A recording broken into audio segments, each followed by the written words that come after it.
큰 국가가 큰 문명이 멸망하냐를 보면은 어떤 혁신적인 어떤 소수 리더가 더 이상 창조적이지 않을 때 기술의 어떤 병목이 아니라 여러분 엔지니어들의 어떤 상상력의 병목이다. 왜냐면은 이제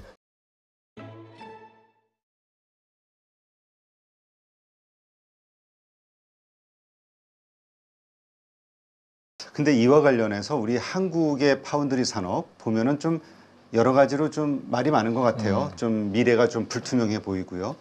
이렇게 우리가 이 시스템 반도체 위기라고 할 정도의 이 상황, 이 본질 어떤 것 때문에 이렇습니까?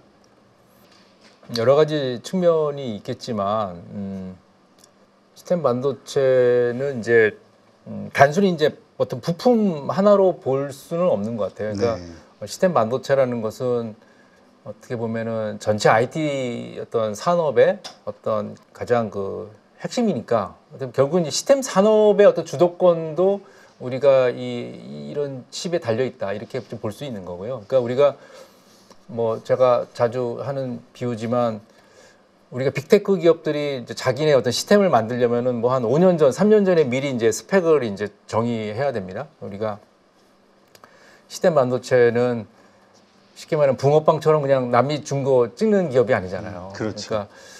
그러니까 옛날에 애플이 이제 포탈 플레이어라는 그 팹리스 반도체 기업이 있었어요. 그 칩을 이제 암 칩이죠. 암 SoC를 이제 썼는데 2008년, 2007년 이때쯤에 애플은 이제 전략적인 결정을 내리죠. 왜냐하면 내 어떤 주권을 다른 어떤 팹리스 반도체 기업에 맡길 수 없다. 그러니까 내가 직접 설계하겠다는 거죠. 그래서 그때 이제 뭐 우리가 되게 잘 알려져 있는 PASM이라는 그 반도체 팹리스 회사를 인수를 했죠. 인수를 해서 뭐 조니 스루지 같은 사람들이 이제 굉장히 전략적으로 해서 그 사람들을 램프업 시켜서 실제로 자기네 칩을 다 만들었지 않습니까? 그 뒤로 뭐 그 포털 플레이어는 이제 뭐 좀 뭐 엔비디아에 합병되긴 했지만 약간 뭐 그래서 뭐 했는데 어쨌든 그쪽도 뭐 어쨌든 뭐 모바일을 들어가려고 했지만 뭐 약간 흐지부지 되고 이렇게 좀 그렇게 됐던 것 같아요. 그래서 근데 이제 그런 그 애플의 자기 그 애플 실리콘 이런 것들은 결국은 뭐 그렇잖아요. 퀄컴 칩을 써서 내가 뭐 애플이 예를 들어서 칩을 갖고 어떤 스마트폰 만든다고 하면은 뭐 똑같은 뭐 칩을 쓰는 뭐 갤럭시 똑같은 칩을 쓰는 샤오미 다 똑같거든요. 하드는 똑같잖아요. 근데 그렇지 않다는 거죠. 애플은. 그러니까 결국에는 애플은 자기네 맥에서 X86 인텔 CPU도 이제 뽑아냈거든요.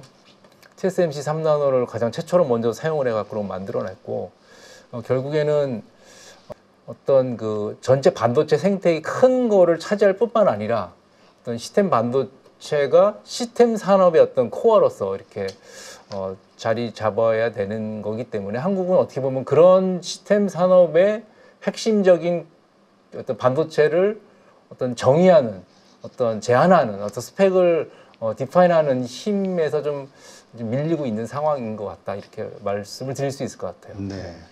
이 아까도 잠깐 말씀 나눴지만 화웨이 같은 경우는 미국에서 엄청나게 그 개별 회사에 엄청난 압박을 가했잖아요. 그래서 네네. 거의 다 무너질 것 같았는데 지금 또 화려하게 다시 또 더 크게 부활을 하고 이번에 뭐 어센드 칩 말씀하신 대로 이런 것들을 내놓으면서 오히려 성장을 했단 말이죠. 이렇게 미국이 짓누르는데도 이렇게 성공할 수 있었던 데는 뭔가 이유가 있을 것 같은데요. 예, 사실 그건 아까도 처음에 말씀을 드렸지만 사실 어떤 중국의 어떤 굴기하고도 관련이 좀 된 것 같아요. 그 어떤 철학하고도.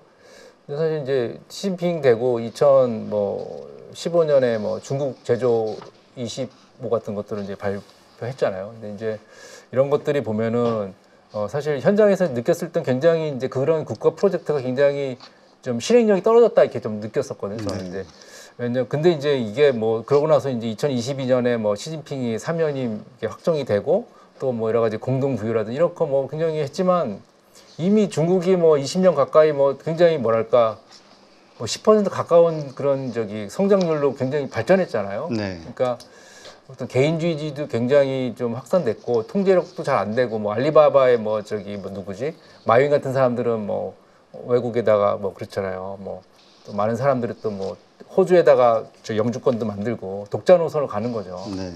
근데 시진핑의 어떤 그런 중국몽이 제대로 이제 먹히지 않았단 말씀이죠. 근데 이제 트럼프의 압박이 사실은 그게 아니죠. 실존적인 어떤 압박으로 진짜 다가온 거죠. 그러니까 우리 뭐 누구죠? 뭐 화웨이의 그 우리 CEO의 그 런정페이 그분의 딸 멍한조가 캐나다에서 구속돼 버렸고 그때 이제 뭐 그분이 그런 말을 하더라고요. 어디 그 제가 그 원전을 찾아봤는데 그 상감령이라는 데를 저기 얘기를 합니다.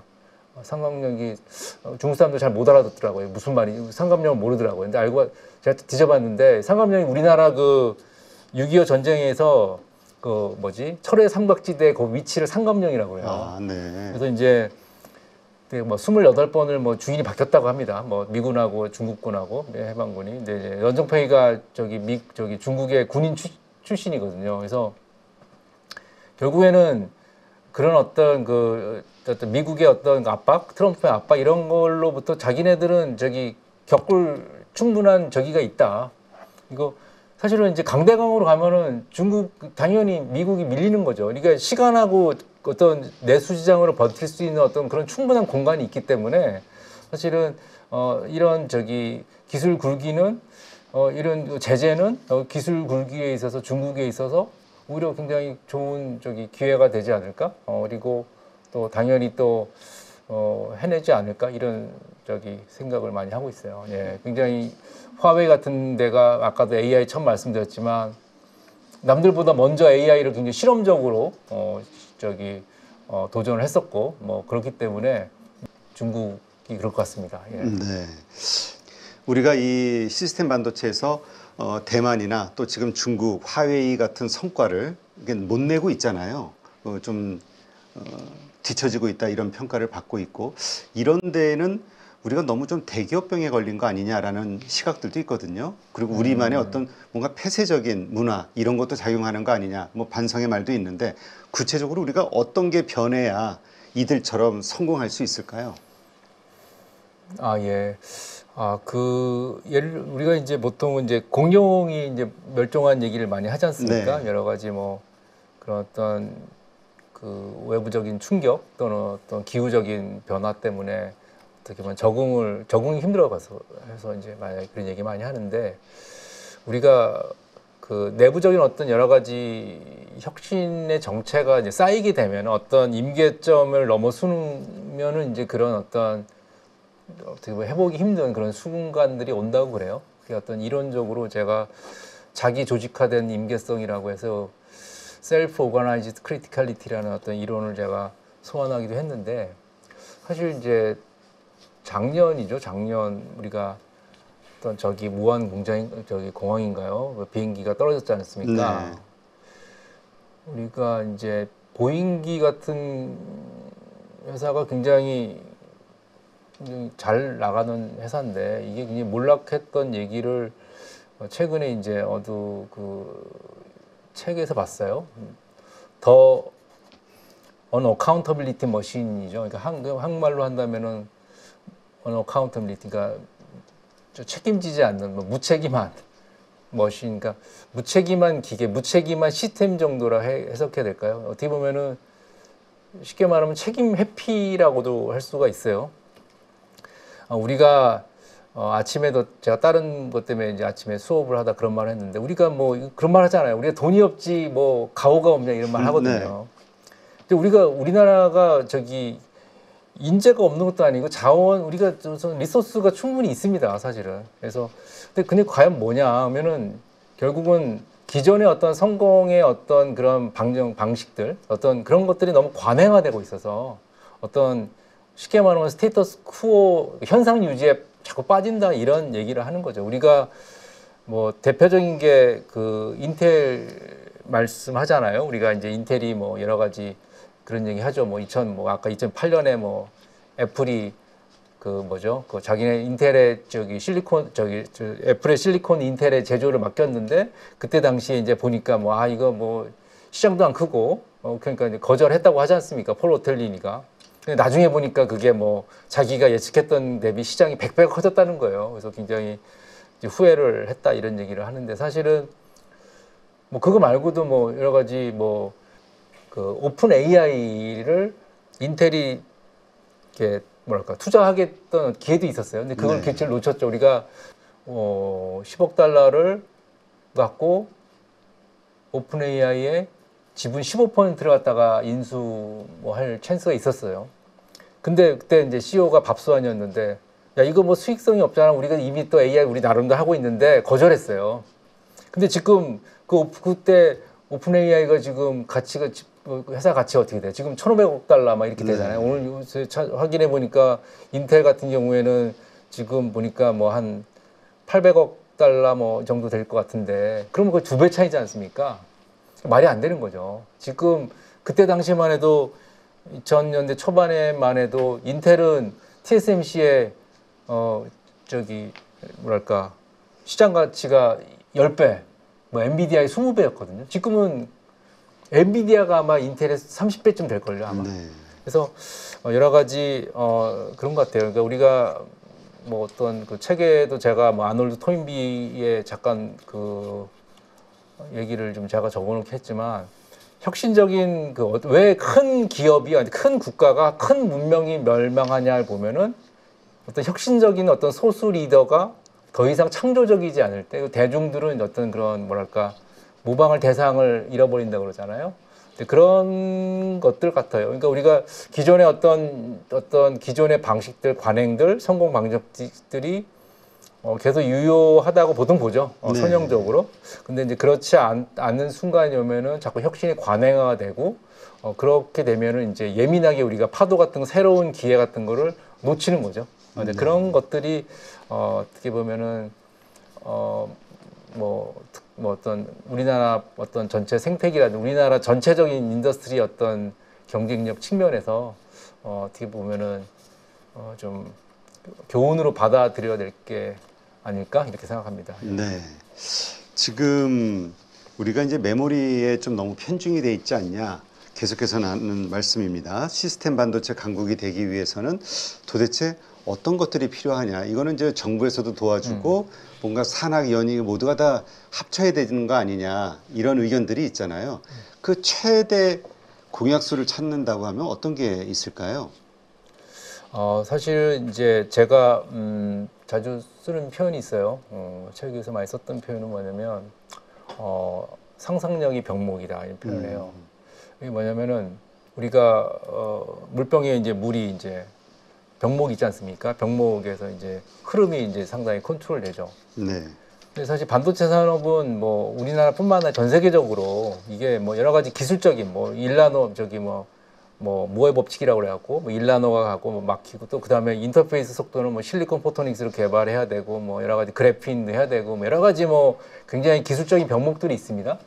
근데 말고 또 지정학적 병목도 있고요. 근데 사실 더 중요한 건 저는 이제 상상력이라고 생각해요. 무슨 말이냐면은 그 이제 어느 이제 중국의 어떤 기업인데 제가 이제 그런 얘기 했어요. 거기 이제 고객이죠. 이제 고객님의 어떤 스마트폰의 어떤 미래는 더 이상 기술의 어떤 병목이 아니라 여러분 엔지니어들의 어떤 상상력의 병목이다. 왜냐하면 이제 좀 더 어려운 거를 자꾸 시도하려는 시도를 자꾸 안 하더라고요. 네. 그러니까 독창성과 모방에 벌써 이 차이가 있는 거죠. 근데 우리가 물론 이제 말씀하셨던 대로 뭐 메모리 반도체가 세계 최고지 않습니까? 한국이. 근데 이제 시스템 반도체는 이제 그렇지 않잖아요. 그거는 뭐냐면은 좀 업이 약간 다르잖아요. 이게 예를 들어서 한쪽은 뭐 제조에 굉장히 투자라든지 이렇게 집중되지만 이쪽은 스펙을 잡는 일, 그다음에 아키텍처를 디파인하는 일이 훨씬 더 중요하거든요.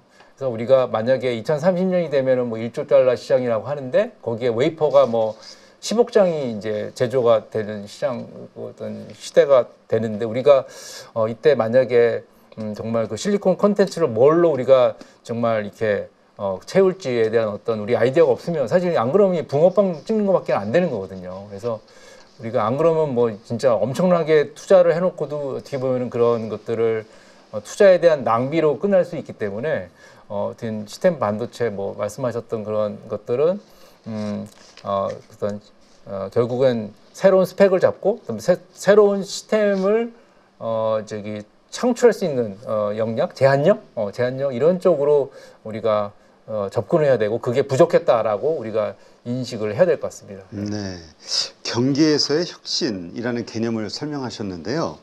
이게 어떤 좀 잘 와닿지가 않아서 사례를 들어서 좀 쉽게 설명해 주신다면 어떤 의미일까요? 아, 그거 되게 사람들이 여쭤보셔갖고 근데 이제 그 칩퓨처에 좀 나오긴 하는데 이 그 비보 그 스마트폰 회사 중에 비보라는 회사가 있습니다. 그 네. 회사에 이제 그 우리 그 대표님께서 회장님께서 그 큰 세미나를 하셨어요. 세미나 하셔갖고 굉장히 인상적이었어요. 굉장히 뭐 혁신적인 거죠. 아이디어 같은. 너무 대단하다 이렇게 딱 느꼈는데 그날 이제 끝나고서 이제 같이 저녁 먹고 근데 이제 저기 돌아가는데 어쨌든 책을 저기 선물로 주셨어요. 그게 이제 중국어로 되어 있는데 도덕경이었습니다. 노자의 도덕경이죠. 그래서 제가 이거를 어쨌든 그걸 어떻게 꾸역꾸역 읽었습니다. 읽었는데 그때 굉장히 제가 어떤 그때 받았던 인상은 뭐냐면 전체적으로 우리가 보통은 이제 굉장히 답변을 뭐 물어보면 우리가 직접적으로 또는 굉장히 선명한 답변을 추구합니다. 그죠? 근데 이제 그 책을 읽으면서 느꼈던 것은 그러니까 비보의 그 셔네이 회장이 때 느꼈던 건 뭐냐면 굉장히 어떤 모호하고 그다음에 어떤 불확실한 경계에서 사실은 진정한 혁신이 나온다 이런 얘기인 거예요. 그래서 우리가 뭐 예를 들어서 아까도 뭐 저기 인텔 얘기를 했지만 인텔이 사실은 지금 뭐 힘들어하는 거 사실이지만 예전에 인텔이 원래는 디램 회사였거든요. 메모리 회사였거든요. 네. 근데 이제 얘가 저기 미국이 지금 이제 뭐 반도체 기술들을 다 일본에다가 라이센스해 주고 거꾸로 이제 메모리 갖고 치우고 올라오니까 굉장히 이제 어려운 상황이 됐었어요. 그때 이제 사실은 어떤 그 일본의 어떤 한 그 조그만 회사죠. 조그만 비지컴 조그만 회사부터 한 10억, 10만 불 정도 되는 어떤 그 콜라보 연구가 있었는데 그 인텔 엔지니어들은 인텔 팀은 메모리만 하다 보니까 시스템 반도체를 몰랐었던 거죠. 마이크로 아키텍처 몰랐었죠.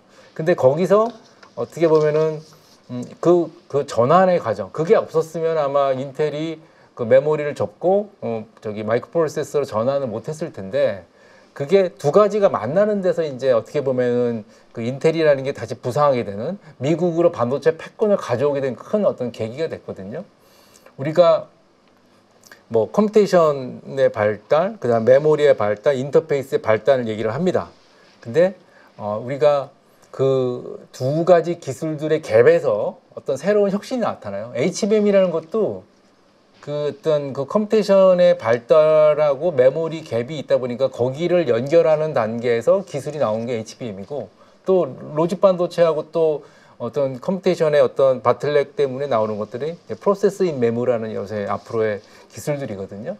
그래서 뭐 여러 가지 책에서는 또 융합 기술을 얘기를 하고 있는데 뭐 생물학적인 어떤 통찰을 통해서 그래서 그러한 어떤 그 다른 영역을 별개로 생각하는 게 우리 보통 관습적인 생각이에요. 그러니까 그런 접근이 아니라 이런 어떤 그 다양한 서로 다른 기술들이 인접하는 그런 엣지 영역에서 우리가 새로운 어떤 기회를 발견할 수 있다. 그게 저는 이제 경기에서의 어떤 혁신 이렇게 얘기를 사실 한 거죠. 예. 네, 알겠습니다. 아까 TSMC의 성공 이유를 개방형 생태계라고 말씀을 하셨는데요. 한국이 대만처럼 이렇게 좀 개방형으로 가면서 성공시키려면은 뭘 해야 되는 겁니까? 어떤 부분을 개혁을 해야 될까요? 한 몇 가지가 좀 있는 것 같아요. 가장 이제 중요한 것은 시스템 아키텍트가 좀 양성이 좀 돼야 되는 거라 저는 이제 보는 거고요. 우리가 아까도 이제 아까 조금 전에도 경기에서 혁신을 말씀을 드렸다면은 사실은 그런 거를 볼 수 있는 눈은 사실은 시스템 아키텍트거든요. 그래서 우리가 좀 더 그런 거 집중을 해야 되는 것 같고 예를 들어서 이제 뭐 하나의 뭐 예가 낼 수 있을지 모르겠지만 우리가 뭐 스마트폰 뒤에 뭐 자동차도 있고 여러 가지 로보틱스도 있고 군사 무기도 있단 말이에요. 그런 것들을 우리가 보려면은 그런 시스템을 좀 볼 줄 알아야 되는 것 같아요. 네. 그러니까 이스라엘 같은 나라 굉장히 재미있는 나라인데 이스라엘의 그 탈피오트라는 그런 혁신적인 프로그램이 있어요. 이게 뭐냐면은 그 젊은 친구들을 고등학교에서 굉장히 잘하는 친구들을 이렇게 약간의 뭐 좀 엘리트 같은 교육을 시키는 거죠. 우리가 이 친구들을 뭐 군사도 한 12주 정도 아주 압축적으로 굉장히 고강도 훈련을 시키고 대신에 이제 기술 과목 같은 것도 뭐 굉장히 뭐 일반 학교보다 훨씬 이렇게 40% 이렇게 하는데 결국에는 이 친구들이 아이언돔이라는 어떤 기본적인 프로토타입을 만들었다고 합니다. 그러니까 결국에는 시스템을 디파인할 수 있는 역량 그런 거를 가르쳐 만들 수 있는 프로그램들이 우리 한국에도 빨리 이제 좀 예전에 뭐 1960년대에 한국에 뭐 카이스트 같은 게 만들어졌듯이 그런 프로그램들이 우리가 좀 디파인이 돼야 되는 게 하나가 있고 또 하나 더 붙인다면은 뭔가 그 반도체 전문 어떤 그런 걸 전략을 세울 수 있는 싱크탱크 같은 것들이 있어야 된다고 저는 보고 있습니다. 네, 그렇군요. 하여튼 이 반도체 요새 뭐 전쟁이라고 표현할 정도로 각 나라마다 어떻게든 키우고 자국의 핵심 산업으로 키우려고 노력을 하고 있는데 이런 시점에서 우리가 좀 많이 고민을 해야 되는 그 정부에서도 그렇고 우리 학교에서도 그렇고 기업에서도 이 고민해야 될 지점들이 참 많이 있는 것 같습니다. 서로 협력을 하고. 네, 하여튼 잠시만요. 네, 네, 칩퓨처. 네, 책의 저자시죠. 임준석 교수님 모시고 오늘 반도체 산업의 여러 지점들에 대해서 말씀을 좀 나눴는데요. 다시 한번 우리가 얼마나 위중한 시대에 살고 있는지 얼마나 우리가 이 반도체 산업을 살리기 위해서 더 노력을 해야 되지 않냐 하는 네, 그 지점이 생각이 같아지는 네, 여러 이유들이 발견이 되네요. 오늘 이렇게 함께해 주신 임준석 교수님 좋은 인사이트 고맙습니다. 네, 감사합니다. 이번 5월부터가 저는 강력한 기회가 될 거라고 생각을 합니다. 이번 기회를 여러분들 또 놓치게 되신다면 한참을 또 돌아가셔야 될 수도 있습니다. 그래서 지금 이러한 시장에 맞는 종목들과 섹터들로 여러분들이 수익을 만들 수 있는 기술을 알려드리려고 합니다. 실전 매매 기법 훈련반 1기를 통해서 이미 그 효과는 검증이 되었어요. 드디어 방향을 잡았다. 장이 안 좋음에도 불구하고 계좌가 빨간색입니다. 뭐 이런 피드백들을 주셔서 2기에서는 시장에 맞춘 실전 강의, 진짜 수익을 위한 훈련이 진행된다라고 생각을 하시면 될 것 같아요. 이번에 한 번의 결정이 여러분들의 계좌를 수익이 나는 계좌로 만들어 드릴 수 있는 그런 기회가 될 거니까 이 기회를 꼭 놓치지 않으셨으면 좋겠습니다.